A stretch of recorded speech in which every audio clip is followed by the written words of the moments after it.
anabeera kumwe every time. Tulina amalwaliro, tulina amasomero. Bank of Uganda bagibye $1,600,000,000 anabeera kumwe. Musajja wa Ddembe ogaba ssente ze. It is his money. Yamanyi kyayagala. Kati naawe mugende mukole ezammwe abayimbi ekimala. Si mmwe mwekka abali mu ggwanga lino. Abasawo we bali, abasomesa we bali, abasirikale we bali, si mmwe mwekka. Enough is enough. Muve eggulu mudde Eddy Kenzo. Atalina za Kulisimasi ng'oli muyimbi ng'eza Kulisimasi toyina, genda ewammwe mu kyalo weebake. Tuggyeko olugezigezi. Mmwe mwekka abali mu Uganda. Eggwanga lirya ndongo. Buli kiseera ndongo mwetwala ab'ekitalo. Era ffe abayimbi ku luno twakooyi. Kati ke tufokasinge ku birala. Era Genosale nkwebaza. Ky'okozeeko kimala. Enough is enough.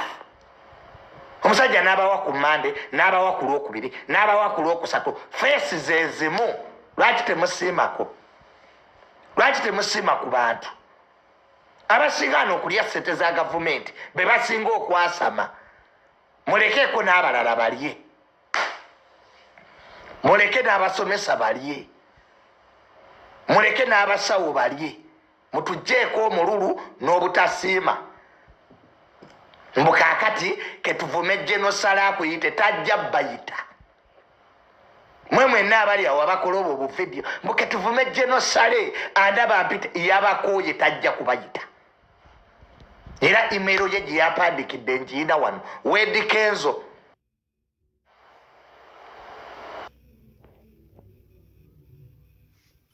Mutuggyeko obunnanfuusi. Eggwanga lya abayimbi bokka. Abantu bali mulago tebalina na medication ng'ojja otubuulira ebyendongo. Buli anyiize genda okuleezizo. Mutuggyeko obunaku bwammwe obutasiima. Gavumenti eno kikyetabawadde. Singa mwe abakukkuluma. Abantu balwana mu lutalo, abasajja balwana mu lutalo. Naye kakati tebannafuna byabwe. Guli awo yasaamiridde. Atukoze bubi. Seeta zigaba zize. Wadde mbozigabanga bw'ayagadde. Badde manyimu abamwewuubako. Ayina gw'ayita. Biproposal ne bifuuka biproposal mubba bubbi. The man is tired. Andi mutuufu. Gwawa tasiima, buli gwawa tasiima. Mwakalya ssente za Genosale mmeka mmwe. Singa musobola n'omuddako mu muvume. Musobola n'omuddako mu muvume obutasiima obubajjudde. Abantu buli batabawa ssente mutandika kubavuma. Ze mwalya zo nga temuzoogera. Mutandikire ku ze mulya. Abantu abasinga ovuma ano Genosale be basiba eggulu mbasangayo. Appreciate the man. Tuliddeko ekimala n'abalala balye. Banne mwagalize ku balala. Abayimbi kye muliddeko kimala. Mwine $13 Eddy Kenzo z'ayida. Eggulu mukimanyi ki? Musajja mumuleke. N'abalala balye. Abasomesa nabo bagende. Abasawo bagende. N'oyagala gwe wekka abaalya. We bakuggyako omugaati ng'onyiiga. Mwe gavumenti mugiwaanako bitundu. Naye bali abasajja nabo bakimanyi temubaagala. N'ojja ku Lwomukaaga ne bakuwa. Naye era tosiima. Omutima ogutasiima gwa nkula ki? Naye n'ojja n'owa Genosale ebiragiro ku ssente ze ezitali zizo. Genda okole ezizo. Bunaku bwe bubasumbuwa. Kira ku myaka egyo mukyasabiriza. Butaswala. Singa ku myaka egyo mukyasabiriza. Naye mwe abanaalya kusabiriza paka ddi. Omuntu sabirizaako ky'osabirizaako ofunemu ku magezi wadde togayina oddeyo okole. Sale si yakuzaala. Ani alina abaana be. Namwe ne mufuuka mulungi omwo. Ese temuzaagala ate ku kifuba si zammwe nemuwa amagezi agatazimba gavumenti teri yakuyita gibeeramu eri gavumenti ya Museveni akoye yagenda abagisigalamu netugisigalamu President Museveni talina gwayita amuwagire wawulirira nti okoye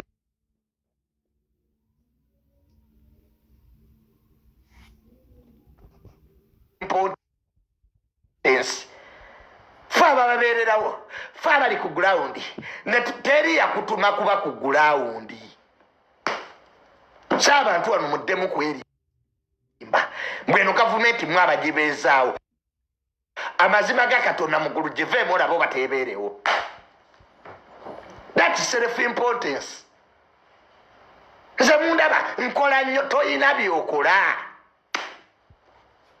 muleke nammwe kwerimba limba we mubeere mu bantu ababulijjo ne mubalimba nze abeezaawo Museveni toyina kyo mubeezaawo toyina kyomuyamba Museveni magye ge gamuteeka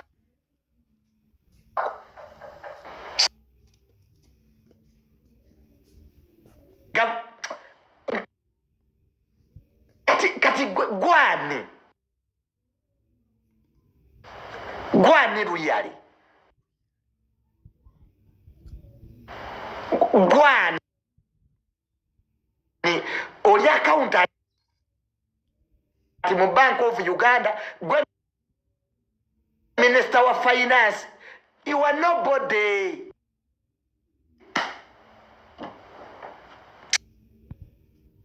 just self importance mwejjeemu ebyo ebintu by'esiru bye mweyogeza because mwagala babalabe fe abayiwawo omubiri genda oyirewo nnyoko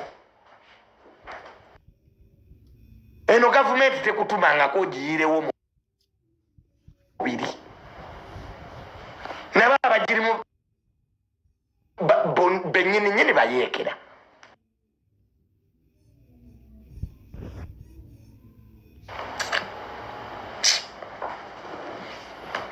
giveemu olabo bateebeerewo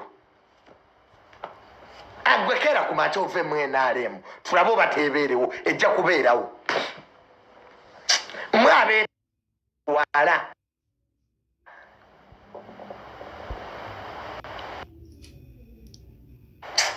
so saagala kuddamu kulira muntu avuma genosale nga wendi wadde okumuyisaamu olugaayo genosale tabayitangako omusajja nemumwewuubirako nemumwewuubirako mwemulowooza tabakoowa nemuwandika bipropose ebyekifere njagala sente za kuula linnyo njagala sente za nziku empanama ennuma wetu omusajja n'atuuka n'obbagulira nikaze mwambala n'ogende wa genosale akugulya empale y'omunda lwiri awe tutuuse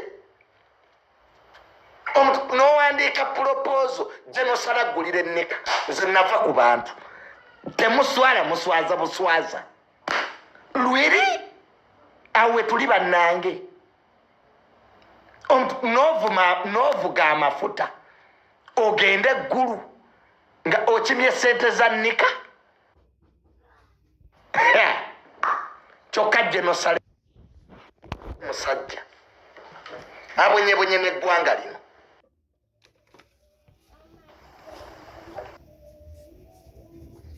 nowuliza balina ebyamakulu bye bagenda omugamba nze nagende wa genosale nanga junior olaba abo bonna batuddeawo siina n'omugwe neetagako ne banneesibyeko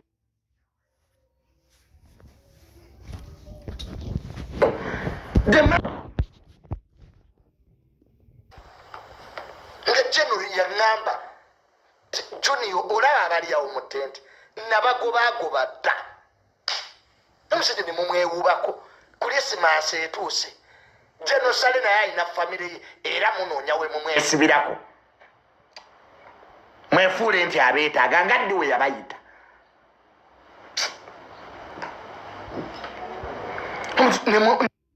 kati gobodde onogamba onoonya nnyo obululu abamu ne mwagenda dde wa Genocide ne mugaa ti abaana bammwe baabatta kyokka abaana bammwe balamu abamu mwalimba dda Genocide mbu bataata bammwe baafiira mu lutalo musibajja tatange yafiira mu lutalo Nateete teri musirikale yafiirawo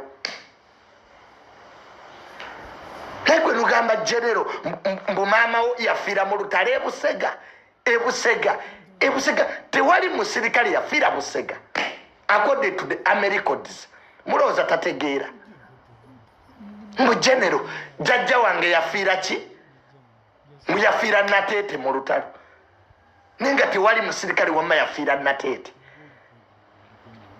according to the Americans bonna bayitawo nga balamu kati gwowo yafaaki yokoledde eggwanga era tuli mabegago abayimbi weebale kuba tugobera it was too much nga gulu efuuse nga Katale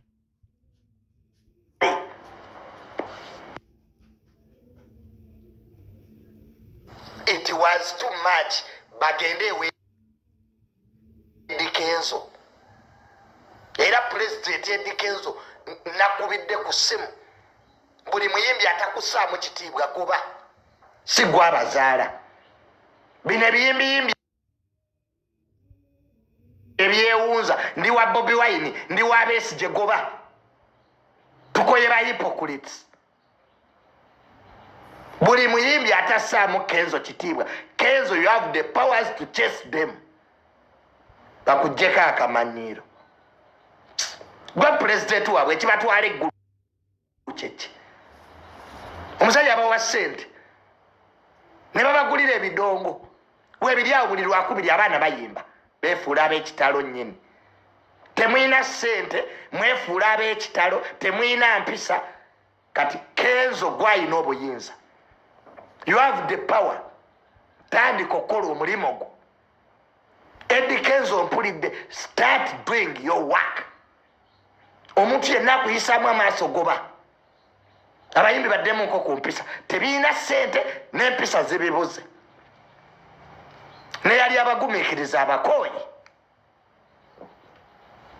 tebiina njogira bibabuka bubamusi wa Kenzo gye tubaagala mu ofiisi bw'aba taliiwo mulinde olwo olugezigezi lw'okkuba amasimu alo Geno Kenzo simulaba ojja kumulaba omuyimbi atalina namba ya Kenzo ginoonye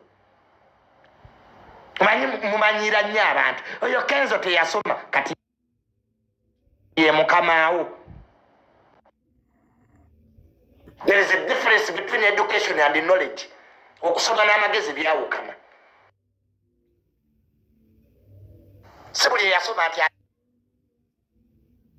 ategeera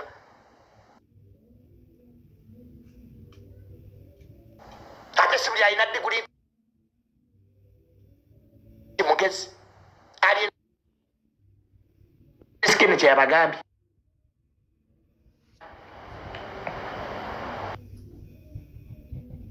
intelligence knowledge and education are different bisatu byawukana obwongo okusoma n'amagezi byawukana kati kyekiseera abayimbi buli mbuzi edde ku nkondo yaayo munoonye Eddie Kenzo waali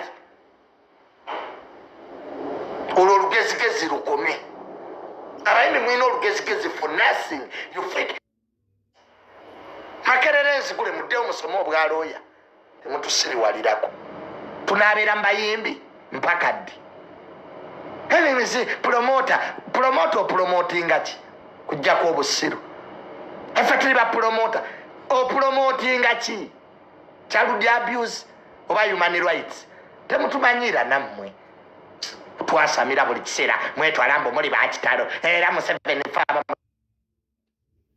kati kati mugende twabenga bwatabe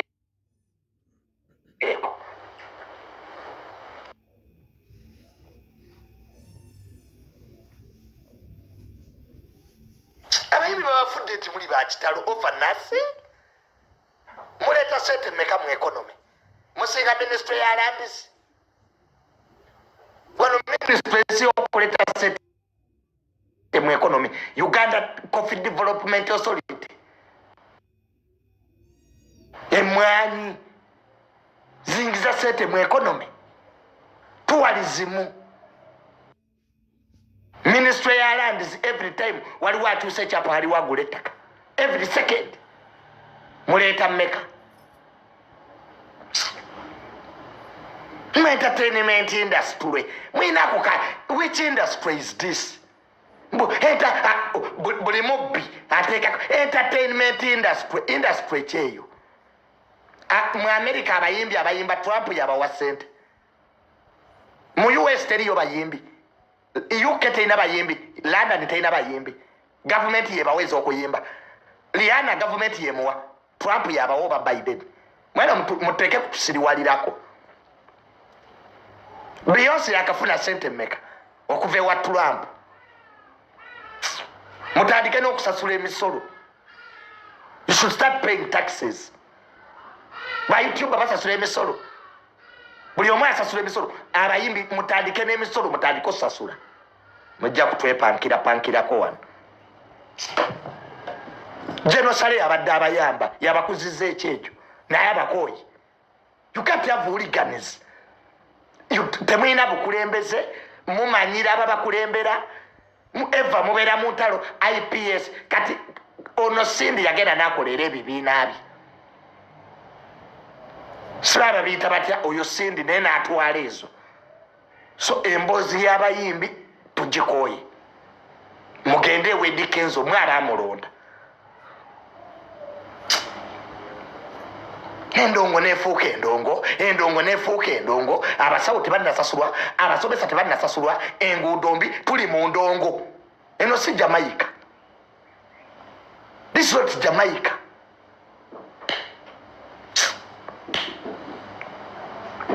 Beyonce got 10 million to perform at Kamala Harris's rally. Toyawula Kamala Harris the government of America. Are you stupid to the extent that you cannot separate Kamala Harris and the US government? Kamala Harris the government of America oli musiru. Are you still wasoma kogwe? Do you know the definition of a state and government? State ebera in the video. I don't know why you are stupid.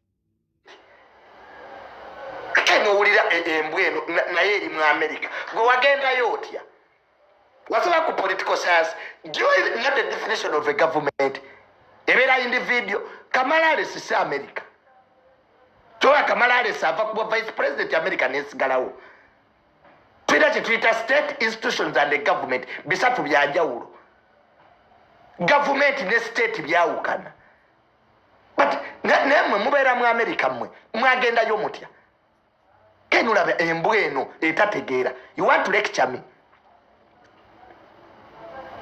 munacho kiri mu New York ne singa visa bazoka kola bigezo some of you singa temuli bweru singa bali batwala singa bali bajuze bigezo ku embassy some of you wouldn't have been in the US now because of UN immigration department that's why you are there netegera mwe ya kisiru notunulire embweno tesobola kwawula Kamala Harris ne government ya America ne Biden is America ense tula ku institutions zote zivaawo but people change gage president 7 ye Uganda the president will go Uganda will stay the NRM government is not Uganda. So what government ya America bajita administration, they are just administering. Why do you think government ya America baga Biden is administration? They are just administering, but they are not the owners of America. Simple logic tebyasoma. Nakyo kiriya kirezo omutwe gwakyo gukiri apoti. abagezi bwe tubanga twogera gwe sirikako famire yammwe terina kyemanyikiddwako ng'ogyeko ebyekisiru. What is your family known for? Mwinamu balooya bameka kati gwe keep quiet. Bwe mbanga njogera gwe sirika famire yammwe okuva ku jjajja teri kye bagimanyiiko okuggyako ebyekisiru.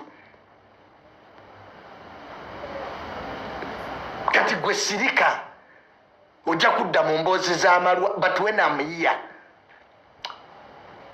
famire yammwe teyinaamu wadde dokita naawe oyogera nga njogera really gwanga lino kufa notuya embwa eyo nakyo kirowooza kyogedde ebyamagezi. Omusiru ne bwogenda mu America era oba musiru.